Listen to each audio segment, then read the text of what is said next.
மாவில் கலந்து மிக்ஸ் பண்ணுவேன். ஸோ தட் அவங்களுக்கு தெரியாது, பார்க்கவும் கலர்ஃபுல்லாக இருக்கும். ஓகேங்களா? இப்போது இது கேபேஜ் நல்லா வதங்கி எடுத்து, ஸோ ஒரு கைப்பிடி கேரட், துருவின கேரட்டை நான் தோல் சீவி துருவி வச்சுருக்கேன், இதை ஆட் பண்ண.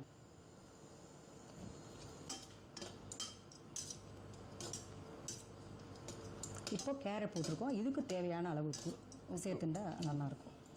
கொஞ்சம் இது ராக் சால்ட் தான், இது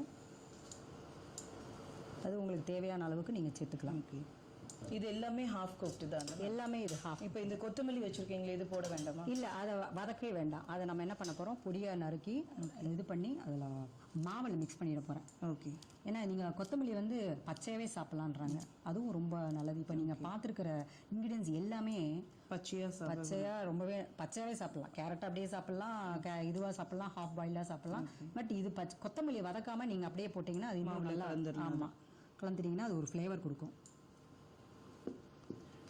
கலந்துக்கும், அது எடுத்துருங்க, பன்னீர் வேணும். ஸோ இப்போ இது நல்லா வதங்கி எடுத்து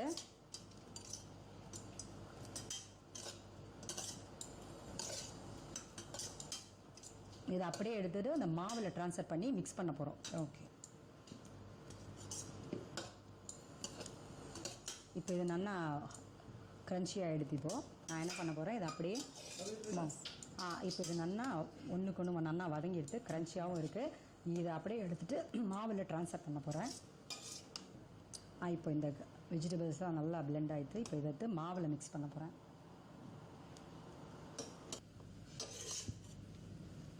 நல்லா மிக்ஸ் பண்ணிவிடுங்க. அதை இது அப்படியே திக்காக தான் இருக்குமா மேம்? ஆமாம், திக்காக இருக்கணும். ஏன்னா ஊற்ற போன்றதுனால அது கொஞ்சம் திக்காக வந்தால் தான் நல்லாயிருக்கும். இப்போ வந்து தோசைக்கல் வைக்கணும்.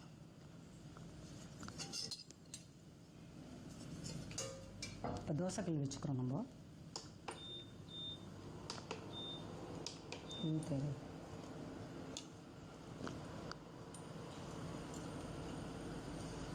இப்போ இது வந்து மற்ற ஊத்தப்பம் மாதிரி ஊற்றிட்டு அது மேலே எதுவுமே போடுறது? ஆமாம், அந்த மாதிரி போல எல்லாமே மிக்ஸ் பண்ணியாச்சு. ஸோ நம்ம ரெடி பண்ணிட்டோம். பன்னீர் வந்து கடைசியாக தூவுவீங்களா? ஆமாம், பன்னீரை வந்து ஊத்தப்பம் நல்லா ஊற்றிட்டு அதுக்கப்புறம் கடைசியாக தூவிட்டீங்கன்னா நல்லா இருக்குது. ஓகே, இதுக்கு பட்டர் யூஸ் பண்ணலாமா? பட்டர் வேணும்னா அதுக்கு தான் நெய் நான் யூஸ் பண்ணுறேன். பட்டரும் யூஸ் பண்ணலாம், ஒன்றும் இது கிடையாது. நெய் இல்லாமல் இப்போ ஏன்னா தோசைலாம் பார்த்தீங்கன்னா எண்ணெய் ஊற்றுனா தான் கொஞ்சம் நல்லா வரும். இப்போ இதுக்கு வந்து நெய் ஊற்றாம, ஏன்னா வயசானவங்கள ஈவினிங் கொஞ்சம் ஒரு 7 o'clock அப்படிலாம் சாப்பிட்டாங்கன்னா டைஜஷன் ப்ராப்ளம் வரும். எப்படி இருந்தாலும் நெய் அது ஊற்றாமல் செய்ய முடியுமா? பண்ணலாம், ஒன்றும் இல்லை. இப்போ ஒரு சின்ன துணியில் எண்ணெயை தூச்சிட்டு லைட்டாக தோசை தவாவில் தடவிட்டு மாவை விட்டுடுங்க. அதுக்கப்புறம் ஒரு லிட் இருந்ததுன்னா அது மேலே மூடி வச்சுருங்க. மூடினீங்கன்னா அதுலேயே லைட்டாக நம்ம பண்ணியிருக்கோம் இல்லையா, அந்த வெந்துடும், ஸ்டீம் ஆகிடும். அதையே நம்ம ஸ்டீம்டாக கொடுத்துருவோம். ஸோ அப்போ உங்களுக்கு அந்த ஆயில் இருக்காது, லைட் ஆயில். ரொம்பவும் அந்த தவாவில் இருக்கிற ஒட்டாமல் வரக்கூடிய இதுதான் போட போகிறோம். ஸோ அது ஒன்றும் பிரச்சனை இல்லை. இப்போ பன்னீர் போடுறோம். இப்போ வயசானவங்களுக்குலாம் இந்த நைட்டில் பன்னீர் வந்து ஒன்றும் ஆகாதுங்களா? இல்லை, பன்னீர் ஜென்ரலாக ஏன்னா இதை துருவி போட போகிறோம். அதில் இது கொலஸ்ட்ரால் ஃப்ரீ தான் சொல்கிறாங்க. ஸோ அதனால் ஒன்றும் பிரச்சனை இல்லை. என்ன இது காஞ்சிருச்சு, காஞ்சிட்டு இப்போ நம்ம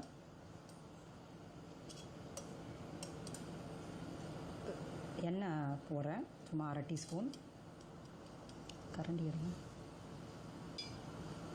துடுப்பு அது கொஞ்சம் ஸ்ப்ரெட் ஆகிட்டோம். என்ன லோவில் வச்சுருங்க.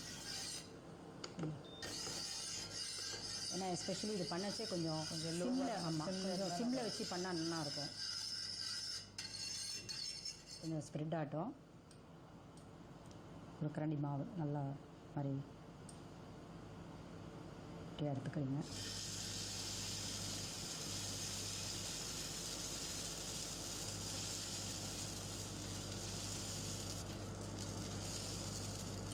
இந்த மாவு திக்காக இருக்குன்னு, இந்த மாவு இவ்வளோ திக்காக இருக்கனால இன்னும் குழந்தைங்களுக்கு கொடுக்கும்போது டிஃப்ரெண்ட் ஷேப்ஸில் கூட. ஆமாம், அது இன்னும் அதுங்க ரொம்ப வந்து விரும்பி சாப்பிடுவாங்க இல்லையா? ஷேப்ஸில் என்ன பிடிக்குமோ போட்டு கொடுக்கலாம். ஆமாம், அவளோட கிரியேட்டிவ் சென்ஸ்க்கு ஏற்ற மாதிரி அவங்க போட்டு கொடுக்கலாம். இது ஒரு 2 minutes ஆகட்டும். ஏன்னா அதில் வெஜிடபிள்ஸ்லாம் மிக்ஸ் ஆகிருக்கு. கொஞ்சம் அதை 2 minutes இருந்ததுன்னா நல்லா சிம்லேயே தான் இருக்கிறோம். சிம்மில் இருந்தால் இல்லை, சிம்மில் வச்சுருந்தா சேஃபு, கருகாமல் இருக்கும். வெந்துடும், கருகாமல் இருக்கும். நெய் வேணுமா? இல்லை, நெய் வந்து நான் ஃபினிஷிங்கில் தான் பண்ண போகிறேன்.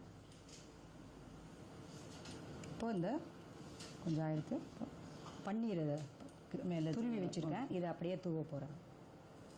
இது பன்னீர் யூஸ் பண்ணாமல் கூட கொடுக்கலாம். பன்னீர் யூஸ் பண்ணாமல் அடிஷ்னல் டேஸ்ட் தான். ஆமாம், additional taste, but healthy also. இதை நீங்கள் வீட்லேயும் தயாரிக்கலாம் இந்த பன்னீரை. இது வந்து கால்சியம் சத்து நிறைந்தது.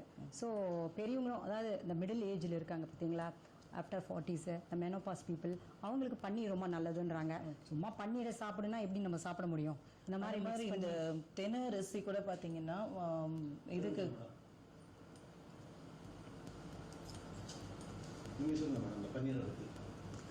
பன்னீர் பார்த்தீங்கன்னா ரிச் இன் கால்சியம்.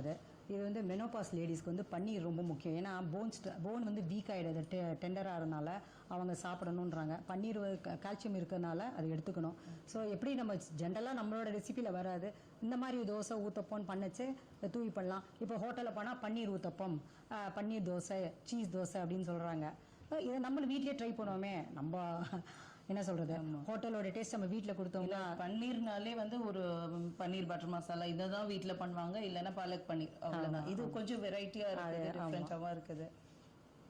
இப்போ அந்த தென்னை அரிசி பார்த்தீங்கன்னா கூட அந்த இது ப்ரெக்னென்ட் லேடிஸ்க்கு வந்து ரொம்ப அதிகமாக கொடுப்பாங்க. இன்னொன்று அந்த டெலிவரி ஆன பெண்களுக்கு வந்து அதிகமாக கொடுக்குறாங்க அப்படின்னு சொல்கிறாங்க. ஆமாம்,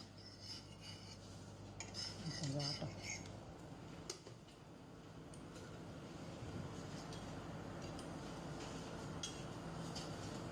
கொஞ்சம் கார்னர்ஸ்க்கு வேகணும். இது ஒட்டாமல் வரணும், அப்போ தான் நம்ம வந்து பதம் வந்துருச்சு, பதம் வந்துருச்சுன்னு அர்த்தம். ஏன்னா இது கொஞ்சம் குண்டாக போட்டிருக்குறது இல்லையா, ஸோ டைம் ஆகுது.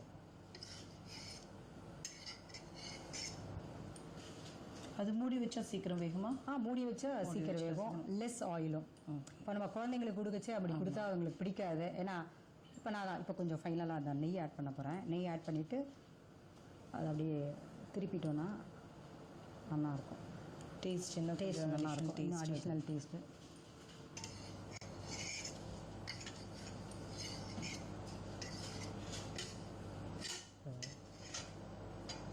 இப்போ வந்து திருப்பி போட்டுட்டேன் நான், ஏன்னா இந்த சைடு நல்லா வெந்துடுத்து, அடுத்த சைடு திருப்பி போட்டிருக்கேன். இப்போ இதுக்கு துளியுண்டு ஒரு ஜஸ்ட் ஒரு ஆயில், ஒரு 1/4 டீஸ்பூன் சுற்றி விட்டுட்டேன்னா. இப்போ அதை திருப்பி போட்டதுக்கப்புறம் மூடி வைக்க வேண்டிய அவசியம் இல்லைங்க? தேவையில்லை, அதான் சொன்னேன். இப்போ நீங்கள் ஒரு சைட் மட்டும் மூடி வச்சுருந்தா போதும். இல்லை, இப்போ நீங்கள் மூடி வைக்கணும்னு ஃபீல் பண்ணிங்கன்னா ரெண்டு இதுக்குமே யூஸ் பண்ணி மூடி வச்சு பண்ணலாம். அது ஆயில் ஃப்ரீயாக இருக்கும். இப்போ வந்து கொஞ்சம் ஆயில் போட்டதுனால இது கொஞ்சம் கிறிஸ்பி, வெதுவெதுப்பு ப்ளஸ் ஹாட் அண்ட் ஸ்வீட் எல்லாமே கலந்தது. இந்த சுவை பார்த்து எல்லாம் உங்களுக்கு எல்லாமே இருக்கும். ஏன்னா நம்ம வந்து சில்லி ஆட் பண்ணியிருக்கோம், மிளகு ஆட் பண்ணியிருக்கோம், ஸோ காரம் இருக்குது, சால்ட் ஆட் பண்ணியிருக்கோம். இப்போ இது என்ன தொட்டு சாப்பிடலாம்? வெறும்னே சாப்பிட்றதா இல்லை?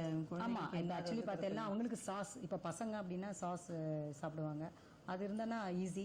பெரியவங்களுக்கு வேணுன்னா தேங்காய் சட்னி, ஏன்னா மற்றது எல்லாம் காரம் இருக்கனால நீங்கள் வேறு எதனா அடிஷ்னலாக காரம் சேர்த்துன்னு வச்சுக்கோங்களேன், அது இன்னும் காரம் ஜாஸ்தியாக தெரியும். ஸோ தேங்காய் சட்னி வந்து ஐடியலாக இருக்கும்.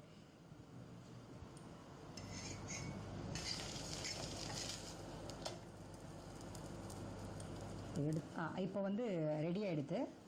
கலர்ஃபுல்லாக இருக்கு இல்லையா, ஆரஞ்சு, க்ரீன், ஒயிட். இது இப்போ நீங்கள் டேஸ்ட் பார்த்துட்டு சொல்லுங்கள் எப்படி இருக்குன்னு சொல்லிட்டு.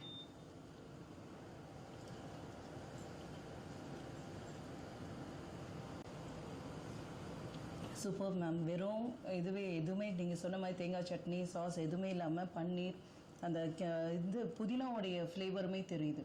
ரொம்ப அருமையாக இருக்குது. ரொம்ப நன்றி. இன்றைக்கி வந்து திணை அரிசி வெஜிடபிள் ஊத்தாப்பம் பார்த்தோம்.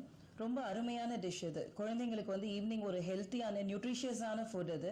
அதுவும் இல்லாமல் நம்ம என்ன டிஷ்ஷுன்னு சொன்னால் தான் பசங்களுக்கே தெரிய போகுது. இதில் போட்டிருக்க தானிய வகைகள் எதுவுமே தெரிய போகிறதில்ல. அதனால் இல்லத்தரசிகள் வந்து கவலையே படாமல் ஒவ்வொரு தாய்மார்களும் வந்து குழந்தைங்களுக்கு ஒரு ஈஸியான ஒரு டிஷ்ஷை வந்து இன்றைக்கி சொல்லியிருக்கிறாங்க.